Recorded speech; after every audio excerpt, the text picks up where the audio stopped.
Hello students, good morning बेटा। बेटा अब तक हम पढ़ रहे थे about the ideal gases. Ideal gas means a gas which obey this equation at every condition of temperature and pressure. जो हर temperature pressure PV is equal to N R T को ओबे करे वो गैस आइडियल। और बेटा अगर ये equation ओबे हो रही है तो it means you can say कि the gas which can obey Boyle's law, Charles law, pressure temperature law, Avogadro law at every condition of temperature and pressure, वो गैसेस क्या कहलाती है? Ideal gases. बेटा जो काइनेटिक थ्योरी ऑफ गैस है उसके postulates को यूज करके लॉ ड्राइव की, लॉ से ये इक्वेशन ड्राइव की। और जो काइनेटिक थ्योरी ऑफ गैसेस है उसे पीछे बताया था, उसके दो पोस्टुलेट्स ऐसे हैं जो कि अप्लाई नहीं हो पाते at a condition of high pressure and low temperature. High pressure और लो टेम्परेचर पे काइनेटिक थ्योरी ऑफ गैस के दो पोस्टुलेट्स गलत हो जाते हैं। कौन से दो पोस्टुलेट्स? एक तो ये कि volume occupied by gas molecule, ध्यान सुना, volume occupied by gas molecule is negligible as compare to volume of gas. Total जो गैस वॉल्यूम ऑक्यूपाई कर रहे हैं उसके कंपैरिजन में मॉलिक्यूल्स जो स्पेस ऑक्यूपाई कर रहे हैं वो ना के बराबर होता है। ये बात सही हो सकती है बेटा लो प्रेशर पे, ये क्या लिख दिया, high pressure and low temperature.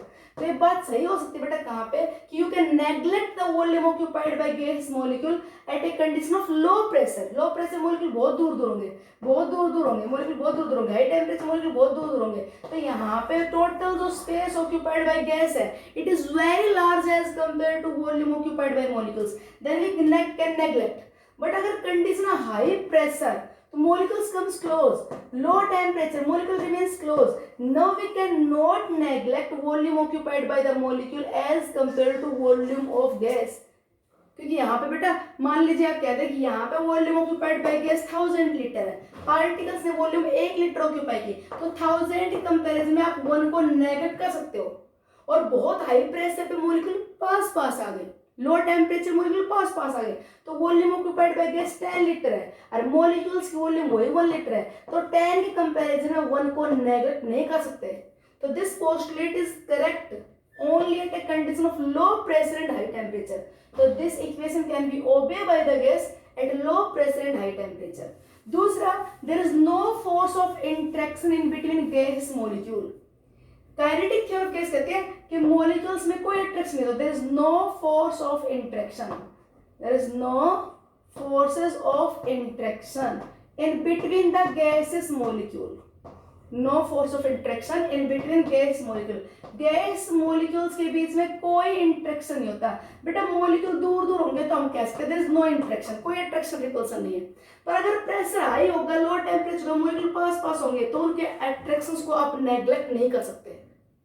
तो ये दो पोस्टुलेट हाई प्रेशर और लो टेम्परेचर पे ओबे नहीं होते, इसलिए अपनी इक्वेशन में बेटा हाई प्रेशर और लो टेम्परेचर पे ओबे नहीं होती।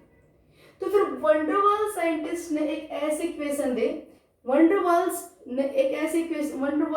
जो इक्वेशन बोलते हैं वो एक ऐसी इक्वेशन है that can be obeyed by the gases at every condition of pressure and temperature.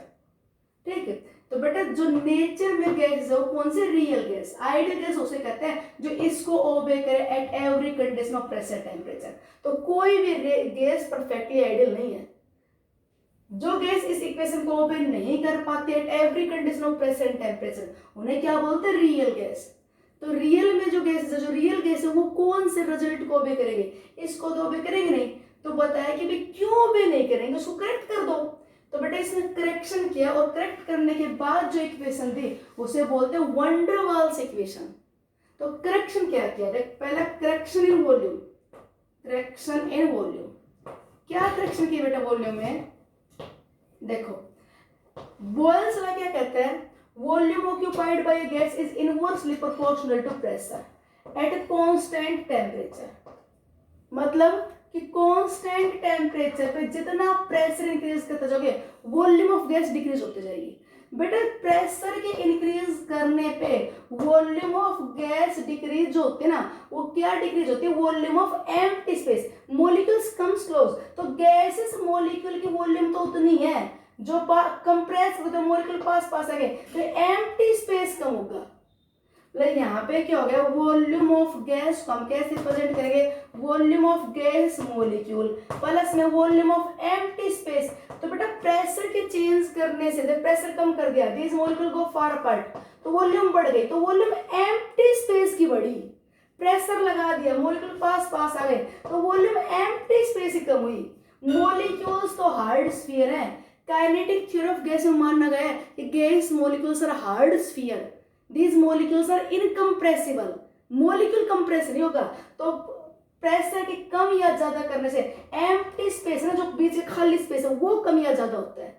ऐसे चार्ल्स ला कहता है कि कांस्टेंट प्रेशर पे volume directly proportional to temperature, means temperature increase करो तो वॉल्यूम बढ़ेगी, तो बेटा वॉल्यूम एम्प्टी स्पेस की बढ़ेगी, पार्टिकल दूर दूर चले गए तो एम्प्टी स्पेस ज्यादा आ जाएगा। टेम्परेचर कम कर दिया, मॉलिक्यूल पास पास आ गए, एम्प्टी स्पेस कम हो गया। तो जो वॉल्यूम इंक्रीज या डिक्रीज होती है वो कौन सी, एम्प्टी स्पेस की वॉल्यूम। प्रेशर टेम्परेचर चेंज करने से जो वॉल्यूम इंक्रीज या डिक्रीज होती है वो कौन सी बेटा, एम्प्टी स्पेस वाली। तो ये जो लिखते हैं यहाँ पे PV is equal to nRT, सुनो ये V क्या है, volume of gas. Volume of gas का मतलब भी समझ लो, volume occupied by gas molecule plus में वॉल्यूम ऑफ एम्प्टी स्पेस, ये होता है। तो बेटा जो रियल में प्रेशर और टेम्परेचर के चेंज करने से वॉल्यूम चेंज होती है, वो volume of empty space change होती है, एम्प्टी स्पेस ये कम या ज्यादा होता है। तो इसलिए इस V की जगह में क्या लेना चाहिए, वॉल्यूम ऑफ एम्प्टी स्पेस। तो V माइनस NV, यहाँ पे V क्या है, वॉल्यूम ऑफ गैस, इसमें से क्या निकाल दिया, यहाँ पे B क्या है, सुनो बेटा बात, ये B क्या है, B is the 4 times of small v। अब ये स्मॉल v क्या है, न्यूमेरिकल में चीज यूज होगी, ये स्मॉल v क्या है, it is the volume occupied bye, volume occupied bye, volume occupied bye 1 mole of gases molecule. ध्यान सुनना, ये सारा न्यूमेरिकल में यूज होगा। देखो क्या करें कि टोटल जो आप वॉल्यूम ले रहे हो ये इंक्रीज डिक्रीज नहीं होती, एम्प्टी स्पेस वाली इंक्रीज डिक्रीज होती है। तो एम्प्टी स्पेस वाली वॉल्यूम कितनी होगी, वॉल्यूम ऑफ गैस में से क्या निकाल दो, volume occupied by gas molecule. मान लीजिए 1 मोल गैस कितनी वॉल्यूम ऑक्यूपाई कर रही है, स्मॉल v। स्मॉल v क्या, ध्यान से देना न्यूमेरिकल को तो काम आएगा, small v is the volume occupied bye 1 mole of gas molecule. ठीक, तो अगर 1 mole of gas molecule volume V occupy कर रहे हैं, तो फिर यहाँ पे तो हमें ये NV करना चाहिए भाई, volume occupied bye 1 mole of gas है V, तो अगर N मोल ऑफ गैस तो N से मल्टीप्लाई कर दो, 2 मोल गैस तो 2V कर दो, 3 मोल गैस तो 3V कर दो, 0.5 मोल गैस तो 0.5V कर दो। तो यहाँ पे ये NB क्यों कर रहे हैं, मतलब 4 गुना फालतू क्यों ले रहे हैं बेटा, इस B को बोलते हैं एक्सक्लूडेड वॉल्यूम या को वॉल्यूम। सुनो बात, यहाँ पे लिखते जाते हैं, here the B is the 4V and the small v is the volume occupied by 1 mole gaseous molecules, 1 mole gaseous molecules। तो बेटा 1 मोल गैस मॉलिक्यूल्स अगर V वॉल्यूम ऑक्यूपाई कर रहे, तो यहाँ पे NV करना चाहिए, B क्यों कर रहे, 4 गुना क्यों ले रहे हैं। तो this B is known as excluded volume, या क्या कहलाती है, को वॉल्यूम। बेटा क्या बता दिया, देखो ये कंटेनर राइट, ये मॉलिक्यूल है, ये मॉलिक्यूल है। अगर हम करते हैं मान लीजिए प्रेशर इंक्रीज, तो दीज पार्टिकल्स कम्स क्लोज, तो बेटा पार्टिकल पास पास आए तो ये एम्प्टी स्पेस है ना, ये जितना था उससे कम हो गया। तो जो वॉल्यूम डिक्रीज हुई, कौन सी डिक्रीज हुई, एम्प्टी स्पेस की वॉल्यूम। ठीक है, तो एम्प्टी स्पेस की वॉल्यूम डिक्रीज हुई, तो एम्प्टी स्पेस कितना है यहाँ पे, आप वो ले लीजिए। तो एम्प्टी स्पेस कितना है, तो मैंने बता दिया, मान लीजिए मॉलिक्यूल्स वॉल्यूम ऑक्यूपाई कर रहे स्मॉल v, तो एम्प्टी स्पेस ये हुआ, अगर 1 मोल गैस तो ये हुआ एम्प्टी स्पेस। तो 4 गुना फालतू क्यों ले रहे हो, क्यों लेके चल रहे हैं बेटा, जब ये मॉलिक्यूल पास पास है, कंप्रेस करते गए, बढ़ाते गए, तो क्लोजेस्ट अप्रोच मैक्सिमम ये मॉलिक्यूल इतना पास आ सकते हैं, बोलो एवरी 2 मॉलिक्यूल्स मैक्सिमम इतना पास आ सकते हैं। तो बेटा यहाँ पे आप ये बताओ, ये ध्यान से देखना, ये मॉलिक्यूल यहाँ था, ये मॉलिक्यूल यहाँ था, और ये मॉलिक्यूल यहाँ था, ये मूव करता करता यहाँ पे आ गया, यहाँ पे आ गया। तो आप ये पूरा एम्प्टी स्पेस कंप्रेस थोड़ी हुआ, इतनी जगह तो इस पार्टिकल ने ऑक्यूपाई कर ली, मतलब यहाँ से यहाँ तक ये तो पार्टिकल्स ने ऑक्यूपाई कर लिया स्पेस। अगर कोई मॉलिक्यूल इस तरफ से आएगा तो इतना स्पेस, ये इतना तो पार्टिकल ऑक्यूपाई कर लेगा। मतलब ये चीज, ये जो यहाँ पे इतनी जगह में ये कंप्रेशन थोड़ी हुआ है। तो हर दो मॉलिक्यूल एक दूसरे के साथ कंप्रेस करते, इसके ऊपर थोड़ी आके दूसरा बैठ जाएगा, ये इतनी जगह तो साइड में लेगा, तो ये तो एम्प्टी स्पेस नहीं रहा, ये एम्प्टी स्पेस तो कंप्रेस नहीं हुआ। तो क्या बताया कि क्लोजेस्ट हर दो मॉलिक्यूल्स के लिए आप क्या करो, जैसे यहाँ के एक मॉलिक्यूल है, मान लो इसकी रेडियस आर है, मॉलिक्यूल सारे बराबर साइज के, इसकी रेडियस आर है, तो इस दो मॉलिक्यूल्स के लिए टोटल अगर हम चारों तरफ देखें, दो मॉलिक्यूल इधर आ जाए, दो मॉलिक्यूल यहाँ पे आ जाए, तो इसे चारों तरफ आर रेडियस वाले मॉलिक्यूल के चारों तरफ अगर कोई मॉलिक्यूल आ जाता है क्लोजेस्ट अप्रोच पे, तो कितनी जगह कंप्रेस हुए बिना रह जाएगी, तो 2r रेडियस की। तो कितना हो गया, तो करो बेटा 4/3 पाई 2r का क्यूब।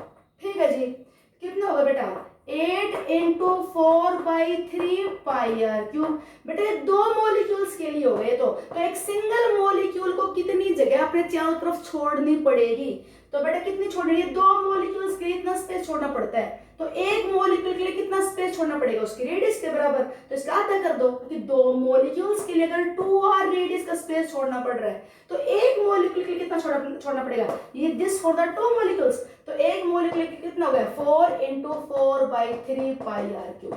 तो बेटा अगर कोई r रेडियस वाला पार्टिकल है तो उसकी वॉल्यूम इतनी है, उसकी वॉल्यूम तो इतनी है, पर उसे कितनी फालतू वॉल्यूम और अपने चारों तरफ रखनी पड़ेगी जो कंप्रेस नहीं हो सकती, कि मॉलिक्यूल उसके आसपास आके टच हो जाएगा, तो कितना, उसका 4 गुना। तो जो स्पेस कंप्रेस नहीं हो सकता वो कितना, मान ले पार्टिकल की वॉल्यूम v, तो उसका 4 गुना फालतू छोड़ दो, ये चारों तरफ से ये इतना ज्यादा जो ये एरिया आ गया, सॉरी स्पेस आ गया, ये कंप्रेस नहीं होगा। तो इसलिए अगर रियल में पार्टिकल की वॉल्यूम 4/3 पाई आर क्यूब है, तो इनकंप्रेसिबल स्पेस जो कंप्रेस नहीं हो सकता, वो स्पेस कितना होगा 4 टाइम्स ऑफ दिस एक्चुअल। तो इस 4 टाइम्स ऑफ दिस एक्चुअल को, ये तो वॉल्यूम की पढ़, रियल में एक मॉलिक्यूल की कितनी है, तो v, तो 4 गुना फालतू ले लो। तो अगर मान ली हर एक मोल के ऐसे करते चले, तो अगर आपके पास एक मोल गैस की बोल दो, देखिए बार बार v क्या वॉल्यूम की पढ़, 1 मोल ऑफ गैस, तो 1 मोल गैस की v है, तो 4 गुना छोड़ दो, तो बेटे b हो गया 4v। तो आप इतना स्पेस छोड़ दीजिए, अगर n मोल गैस तो इतना स्पेस छोड़ दो। अब ये बाकी जो वॉल्यूम बच गई, ये इंक्रीज या डिक्रीज होगी। दोबारा सुन लो, हम बोलते हैं प्रेशर चेंज किया तो वॉल्यूम ऑफ गैस इंक्रीज या डिक्रीज हुई, तो वॉल्यूम जो इंक्रीज या डिक्रीज हुई वो पार्टिकल्स की वॉल्यूम तो फिक्स है, इंक्रीज या डिक्रीज हो एम्प्टी स्पेस। तो एम्प्टी स्पेस कितने हैं, दिस, इतना एम्प्टी स्पेस है। 4 गुना क्यों लेके चल रहे हो कि जब मॉलिक्यूल पास आ गए तो यहाँ पे आके कंप्रेस हो गया, तो ये वाला एरिया तो बेटा कंप्रेस हुआ ही नहीं, यहाँ तो मॉलिक्यूल आके रुक ही गया। तो हर दो मॉलिक्यूल के लिए 2r रेडियस का चौगर्दाओं का स्पेस है चारों तरफ का, ये रह गया अनकंप्रेस्ड। तो दो मॉलिक्यूल्स के लिए कितना अनकंप्रेस्ड रह गया 4/3 2r का क्यूब, तो 8 4/3 पाई आर क्यूब। तो एक मॉलिक्यूल के लिए कितना रह गया 4 times of the 4/3 pi r cube. ठीक, न्यूमेरिकल में आप जरूर याद रखना कि b is the covolume और b is equal to 4 times of the v। इस b को बोलते हैं बेटा वंडरवाल्स कांस्टेंट। इस b को क्या बोलते हैं, वंडरवाल्स कांस्टेंट। कोई पूछ रहे कि what is the significance of b, जितना मॉलिक्यूल बड़ी साइज का होगा उतनी b की वैल्यू बढ़ती जाएगी। b is known as van der Waals constant, ये वंडरवाल कांस्टेंट है, ठीक है। और वैल्यू ऑफ b किस पे डिपेंड करता है, वैल्यू ऑफ b डिपेंड करता है किस पे, कि कितनी वैल्यू आएगी, that depend upon the molecular size. जितना मॉलिक्यूल बड़ी साइज का होगा उतनी b की वैल्यू इंक्रीज होती जाएगी। b is directly proportional to size of molecule, ठीक है जी। b इज इक्वल टू क्या है 4 टाइम्स ऑफ द v, ठीक। अगर हम यहाँ पे यूनिट लेके चले इसकी, तो बेटा इसकी यूनिट क्या आ जाएगी, लीटर पर मोल, वॉल्यूम यूनिट लीटर और 1 मोल गैस के लिए, तो b की यूनिट क्या होगी लीटर पर मोल, ठीक है। वॉल्यूम की यूनिट लीटर और 1 मोल गैस की वॉल्यूम है तो लीटर पर मोल, यूनिट ऑफ b वंडरवाल्स कांस्टेंट। अच्छा, नाउ करेक्शन इन प्रेशर, ये तो वॉल्यूम में करेक्शन की, जहाँ पे आप v लेते हो वहां पे ये लो। नाउ करेक्शन प्रेशर, प्रेशर में करेक्शन देखो। बेटा प्रेशर होता है due to collision of the molecule with the wall of container, ध्यान सुनो, pressure is due to collision of the molecule with the wall of container. हम कहते हैं there is no attraction between the gas molecule. Kinetic theory of gas में यही माना गया है कि there is no attraction in between the gas molecule. अगर बेटा इनमें कोई अट्रैक्शन नहीं है तो फिर तो मॉलिक्यूल फ्रीली कोलाइड करेगा, प्रेशर बहुत ज्यादा आएगा। पर जो रियल में अपना जो गैसेस प्रेशर आता है वो तो भाई एक्सपेक्टेड प्रेशर से कम आता है। देखो here P is the pressure of gas, तो प्रेशर किस वजह से होगा? Due to collision of the molecule with the wall of container. If there is no attraction between these molecule, अगर इनमें कोई अट्रैक्शन नहीं है तो मॉलिक्यूल फ्रीली बार बार कोलाइड करेगा, प्रेशर बहुत ज्यादा आएगा।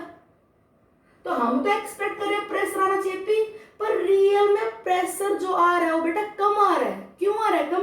क्योंकि इन मॉलिक्यूल में अट्रैक्शन है और इस अट्रैक्शन की वजह से ये मॉलिक्यूल बैकवर्ड पुल फील कर रहा है, पीछे की तरफ खिंचाव महसूस कर रहा है, और इसलिए जितना आप सोच रहे हो उतना ये कोलाइड नहीं कर पा रहा। तो ये पिछले वाले मॉलिक्यूल अपनी तरफ खींच के इसके प्रेशर को कम कर रहे हैं।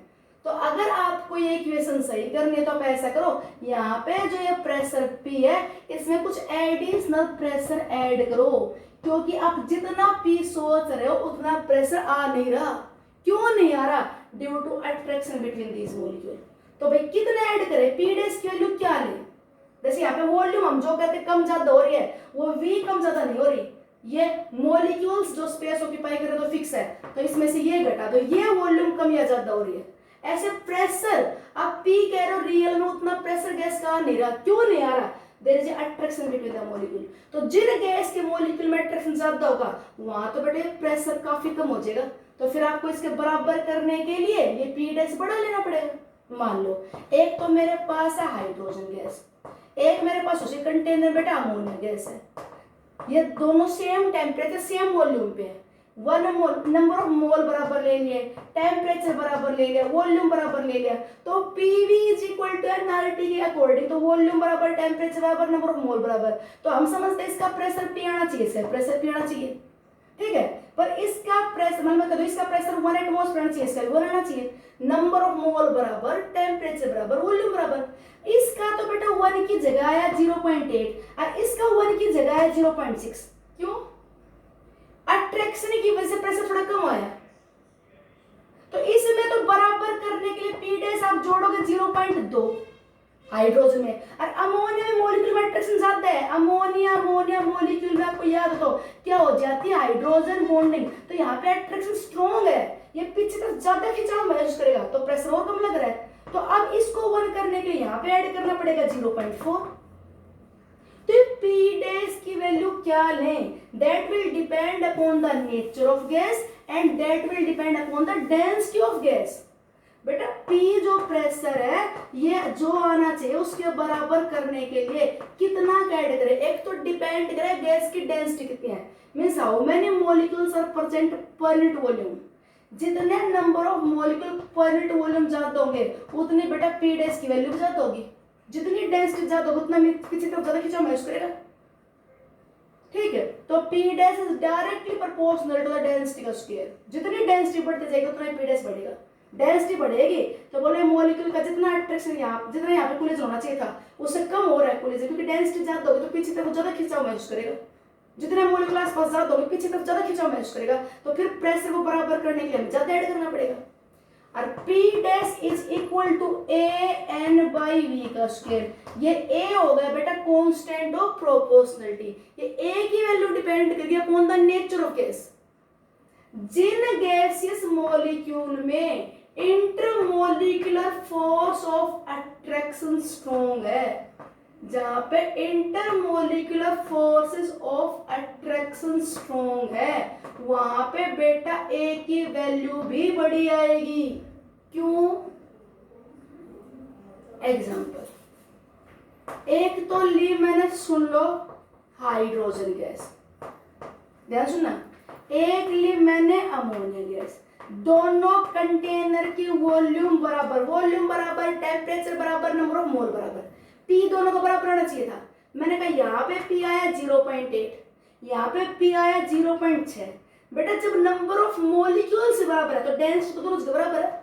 जितने नंबर ऑफ मोल पर वॉल्यूम यहाँ पे उतने नंबर ऑफ मोल पर वॉल्यूम यहाँ पे। फिर यहाँ पे तो आपको ऐड करना पड़ा 0.2, यहाँ पे करना पड़ा 0.4, क्योंकि ये ना मॉलिक्यूल्स में अट्रैक्शन वीक है, तो यहाँ पे अट्रैक्शन वीक है, तो बेटा यहाँ पे कोलिजन एक्सपेक्टेड से थोड़े से ही कम है, तो 0.2 ऐड करना पड़ा। और यहाँ पे अट्रैक्शन स्ट्रॉन्ग है, तो अट्रैक्शन स्ट्रॉन्ग तो ज्यादा पीछे तरफ खिंचाव महसूस कर रहा है, तो इसको बराबर करने के लिए आपको ए की वैल्यू बड़ी लेनी पड़ेगी।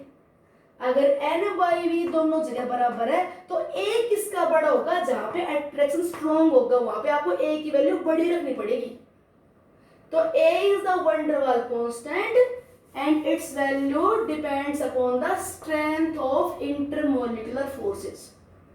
ठीक है, अब यहाँ पे रखो, इसको कर दे सही इक्वेशन को। देखो P की जगह पे क्या कर दिया, P प्लस P डैश। थोड़ा सा प्रेशर क्यों ऐड किया, कि मॉलिक्यूल्स में अट्रैक्शन होता है, आप अट्रैक्शन को नेगलेक्ट नहीं कर सकते। अगर अट्रैक्शन होता है तो प्रेशर जितना डेवलप होना चाहिए उससे कम हो रहा है। कितना कम होगा, जितनी डेंसिटी ज्यादा होगी और जितना मॉलिक्यूल्स में अट्रैक्शन स्ट्रॉन्ग होगा, तो अट्रैक्शन को बराबर करने के लिए P डैश की जगह लिख दिया a n बाई v का स्क्वायर। ये तो प्रेशर में होगी करेक्शन।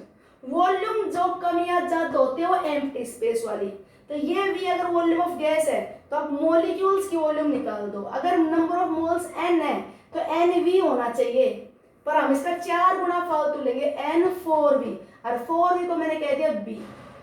ये वॉल्यूम, ये होगी वॉल्यूम ऑफ एम्प्टी स्पेस, ये होगा एग्जैक्ट प्रेशर। अब अपना PV इज इक्वल टू क्या आ जाएगा, nRT। This is the known as van der Waals equation, और ये बेटा हर गैस सेटिस्फाई करेगी। अगर गैस आइडियल है तो PV is equal to nRT हो जाएगी, बट अगर गैस रियल है, कोई भी गैस आपको पता है परफेक्टली आइडियल तो है नहीं, एवरी गैस इज रियल, तो रियल गैस कौन सा रिजल्ट को ओबे करेंगे, इसको। पूछ लिया जाए यहाँ पे what is A and B important. A and B are van der Waals constant। What is the significance of A and B? क्या significance है A और B का, तो A measure the strength of intermolecular force of attraction। जिन molecules में attraction strong हो गए वहां पे A की वैल्यू लार्ज होगी। जैसे हीलियम से अट्रैक्शन स्ट्रॉन्ग नाइट्रोजन गैस में, नाइट्रोजन गैस से अट्रैक्शन स्ट्रॉन्ग CO2 में, CO2 से स्ट्रॉन्ग बेटा अमोनिया में, तो ये A की वैल्यू इंक्रीज होती जाएगी। ये non polar non polar non polar, non polar non polar में लंडन डिस्पर्सन फोर्स होते हैं।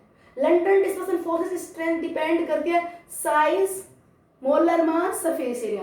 साइज बढ़ते गए, सरफेस एरिया बढ़ता गए, वैन डर वाल फोर्स स्ट्रॉन्ग होते गए। और बेटा अमोनिया का तो आपको याद हो, तो अमोनिया अमोनिया मॉलिक्यूल में क्या होगी, स्ट्रॉन्ग हाइड्रोजन बॉन्डिंग।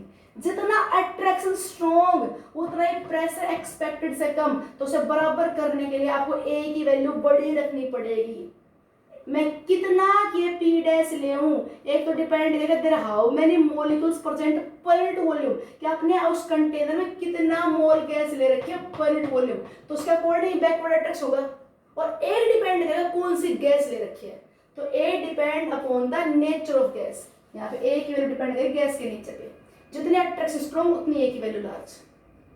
A की यूनिट क्या होगी, तो बेटा P डैश की जगह लिखा मैंने प्रेशर ऐड किया, प्रेशर को बैलेंस कर दिया यूनिट, ये वैल्यू, तो P is equal to A n by V का स्क्वायर। तो A की यूनिट बताने, तो A की यूनिट क्या होगी, P dash V square by n square. P dash pressure है, प्रेशर बेटा बार में या एटमॉस्फेयर में, वॉल्यूम लीटर में, तो लीटर स्क्वायर, और एन मोल इनवर्स का स्क्वायर, ये यूनिट होगी। ये प्रेशर जो कम आ रहा है उसको बैलेंस करने के लिए तो ये चीज ऐड की है कि अट्रैक्शन की वजह से प्रेशर कम आ रहा है, तो ये चीज प्रेशर को बैलेंस कर रही है, तो that is equal to pressure. तो प्रेशर के बराबर लिख दिया। प्रेशर की यूनिट क्या होगी, एटमॉस्फेयर बार जो भी लेते हो तो एटमॉस्फेयर ले लिया, वॉल्यूम लीटर और mole inverse. Van der Waal constant A के बारे में इंपॉर्टेंट है जी। B क्या बताएगा, B measure the molecular size, क्योंकि B किसकी जगह लिखा है, volume occupied by gas molecule, और मॉलिक्यूल कितने वॉल्यूम ऑक्यूपाई करेगा दैट डिपेंड अपॉन साइज, तो साइज बढ़ती जाएगी, B की वैल्यू बढ़ती जाएगी। Force of attraction strong, A large, molecule की साइज लार्ज तो B लार्ज, ये वैन डर वाल कांस्टेंट है। ठीक है, this equation obey by all the real gases, ये बेटा वैन डर वाल गैस इक्वेशन। ठीक, अगर हम बात करें अब कि भाई अगर कोई गैस आइडियल होती और हम ग्राफ लें एट कांस्टेंट टेम्परेचर ग्राफ लें, किसमें वॉल्यूम वर्सेस प्रेशर, तो ऐसा ग्राफ आता है। हाइड्रोजन गैस के लिए लिया, बट एक्सपेक्ट कर रहे थे ये, जब ये आया ग्राफ ये ग्राफ आया, मतलब ये हम एक्सपेक्ट करते हैं अगर गैस आइडियल होती, पर रियल में आ रहा है ये। मतलब जिस हाई प्रेशर पे जो आप वॉल्यूम एक्सपेक्ट कर रहे हो, गैस की वॉल्यूम रियल में आई, रियल ये रियल के लिए उससे ज्यादा आ रही है। जितना आप PV is equal to NR2 आप ओबे करो, वॉल्यूम जो आनी चाहिए उससे ज्यादा आ रही है, तो PV क्या आ रहा है, ग्रेटर देन NRT। अभी पता है भी क्यों ज्यादा आ रहा है, तो अब यहाँ पे PV is equal to NRT obey नहीं हुआ, तो इस केस में इस इक्वेशन को ओबे करवा दो, रियल गैस ओबे दिस रिजल्ट। चलिए अगर हम ग्राफ लें product of pressure volume versus pressure, constant temperature पे लेना चाहिए स्ट्रेट लाइन, पर रियल में ऐसे आएगा, ऐसे यूं आएगा, ये आया कांस्टेंट टेम्परेचर T1 पे, स्ट्रेट लाइन नहीं है। Product of pressure and volume is constant at a constant pressure, Boyle's law, pressure graph आता है, टेम्परेचर थोड़ा बढ़ा दो ये डिप्रेशन कम हो जाएगा, टेम्परेचर और बढ़ा थोड़ा और कम हो जाएगा, टेम्परेचर और बढ़ा थोड़ा सा और कम हो गया, मतलब बहुत हाई टेम्परेचर पे लगभग ये लाइन थोड़ी लीनियर सी हुई। जब प्रेशर है लो, देखो ध्यान से, जब प्रेशर है लो, आई देखिए इधर प्रेशर बढ़ता जा रहा है, जब प्रेशर है लो और टेम्परेचर हाई है, T1 से बड़ा T2, उससे बड़ा T3, उससे बड़ा T4, तो temperature high, T4 high temperature है, तो हाई टेम्परेचर पे लो प्रेशर पे थोड़ी सी लीनियर हो गई, तो मतलब बॉयल्स लॉ भी हो गया। तो gas can obey Boyle's law, a gas can obey ideal gas equation at low pressure and high temperature। क्यों बेटा low pressure high temperature molecule बहुत दूर दूर है, now there is no attraction between the molecules, there is no volume occupied molecules can be neglected। तो अपना Boyle's law भी हो गया हाई टेम्परेचर पे। और देखो आप सुनो दोबारा से, ये ऐसा स्टेट आना चाहिए, पर ये ऐसा ग्राफ आया T1 पे, थोड़ा टेम्परेचर बढ़ाया ये डिप्रेशन कम हुआ, थोड़ा टेम्परेचर और बढ़ाया डिप्रेशन और कम हुआ, टेम्परेचर जितना हाई करते गए आपकी ग्राफ में लीनियरिटी आती गई, पर वो लो प्रेशर पे आई, बहुत हाई प्रेशर पे वो फिर ये हो गया, डेविएट हो गया। तो ये क्या बता रहा है, लो प्रेशर और हाई टेम्परेचर पे बॉयल्स लॉ भी हो जाएगा। और बेटा the temperature at which a gas can obey the Boyle's law, या that at the temperature at which it obey ideal behavior, उसे आप बोल सकते हो Boyle's temperature। ठीक, अच्छा एक गैस बेटा कितना डेविएट हुआ आइडियल बिहेवियर से, इसको मेजर करते हैं Z कंप्रेसिबिलिटी फैक्टर से।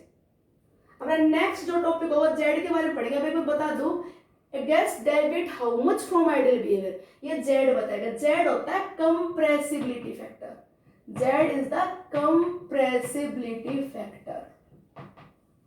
Z क्या होता है, product of pressure and volume of real gas upon product of pressure and volume of ideal gas, और you can say it is equal to PV upon में NRT, ये होता है Z।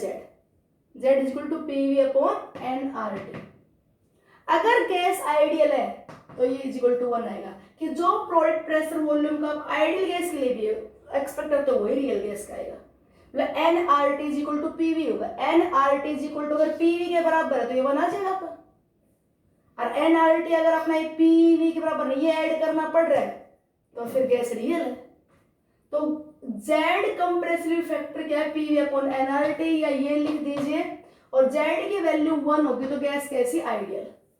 अगर Z आपका क्या रहा, ग्रेटर देन 1, तो इसका मतलब क्या हो गया, गैस में product of pressure and volume क्या रहा बेटा, ग्रेटर देन NRT। मतलब जिस टेम्परेचर पे जिस प्रेशर पे आप वॉल्यूम जो एक्सपेक्ट कर रहे हो उससे ज्यादा आ रही है, जिस TP पे वॉल्यूम जो सोच रहे हो उससे ज्यादा आ रही है तो बढ़ा रहा है, तो जिस TP पे वॉल्यूम जो आनी चाहिए उससे ज्यादा आ रही है, ज्यादा दूर दूर है मतलब मॉलिक्यूल, तो इसका मतलब गैस लेस कंप्रेसिबल है। गैस कैसी है, लेस कंप्रेसिबल। तो Z की वैल्यू ग्रेटर देन 1 किसके लिए आती है, लेस कंप्रेसिबल गैस के लिए। जो गैस जितनी कंप्रेस हो जानी चाहिए उतनी नहीं हुई, मॉलिक्यूल दूर दूर है, हम तो समझ रहे थे कि इस P प्रेशर पे T टेम्परेचर पे वॉल्यूम V आएगी और वो PV is equal to NRT होगा, पर वॉल्यूम आई उससे ज्यादा, तो गैस कंप्रेस जितनी होनी चाहिए तो उससे कम कंप्रेस हुई, पार्टिकल दूर दूर रह गए। तो जो गैस लेस कंप्रेसिबल होती है उनके लिए आता है Z ग्रेटर देन 1।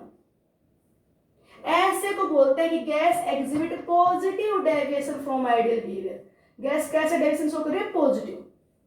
और जो गैसेस बेटा मोर कंप्रेसिबल है, जितनी वॉल्यूम आनी चाहिए उससे कम आ रही है, तो पीवी क्या होगा, लेस देन एनआरटी। जिस टीपी पे वॉल्यूम जो आनी चाहिए थी उससे कम, तो पीवी का प्रोडक्ट एनआरटी से कम, तो गैस ज्यादा कंप्रेस हो गई, तो ऐसा आएगा मोर कंप्रेसिबल गैस के लिए, मोर कंप्रेसिबल गैस के लिए। और इस डेविएशन को बोलते हैं नेगेटिव डेविएशन। अगर आपको बताना हो एक्सटेंट ऑफ डेविएशन, तो अगर z की वैल्यू 1 आ गई तो गैस डेविएट नहीं हो रही, आइडियल है, PV is equal to NRT है। अगर z 1 के बराबर नहीं आ रहा तो गैस रियल है, आइडियल नहीं है। तो z अगर ग्रेटर देन 1 है तो गैस कैसी है, लेस कंप्रेसिबल, और z अगर लेस देन 1 है तो गैस कैसी है, मोर कंप्रेसिबल। ओके, थैंक्स बेटा।